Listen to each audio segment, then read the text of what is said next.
এই পর্যায়ে সভাপতি সংক্ষিপ্ত আকারে বক্তব্য নিয়ে আসার জন্য অনুরোধ করছি গণ অধিকার পরিষদ সুনামগঞ্জ সদর উপজেলার সংগ্রামী আহ্বায়ক সভাপতি মুজাহিদুল মিন্টু ভাই। বিসমিল্লাহির রহমানির রহিম। হে আল্লাহ, তুমি আমাদের মহানায়ককে সুস্থতা দান করো। সুনামগঞ্জের গণ অধিকার পরিষদের সকলের জীবনের পিতা তুমি সেবা দান করো। আমি একটি কথা বলতে চাই, 17 বছরে যে সকল সেনাবাহিনী lieutenant, captain, major, lieutenant colonel, brigadier, সেনা প্রধান, মেজর জেনারেল, লেফটেন্যান্ট জেনারেল, পুলিশের এসপি, এডিশনাল এসপি,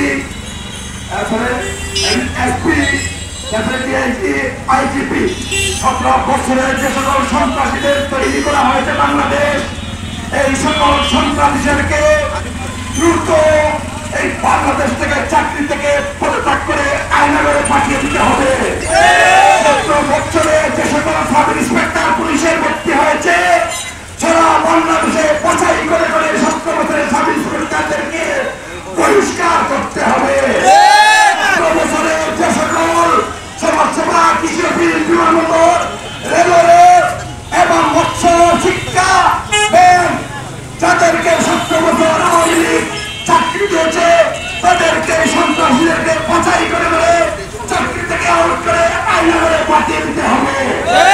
সেনাবাহিনীর প্রধান কারুজ্জামান, আপনার নিয়ে অবসরে যান, আপনার একটি কুকুরের মূল্য থাকবে না। আপনি দেখেছেন পূর্বে অনেক সেনাবাহিনী প্রধান অবসরে গিয়েছেন, তার প্রসার মূল্যে আপনি কারুজ্জামান পরিষ্কার পোশাক করে বাংলাদেশ সেনাবাহিনী যদি সামরিক আইন না থাকে কখনো মানুষের গায়ে হাত দিতে পারে না। পুলিশের আমরা সুনামগঞ্জের এসপি মহোদয়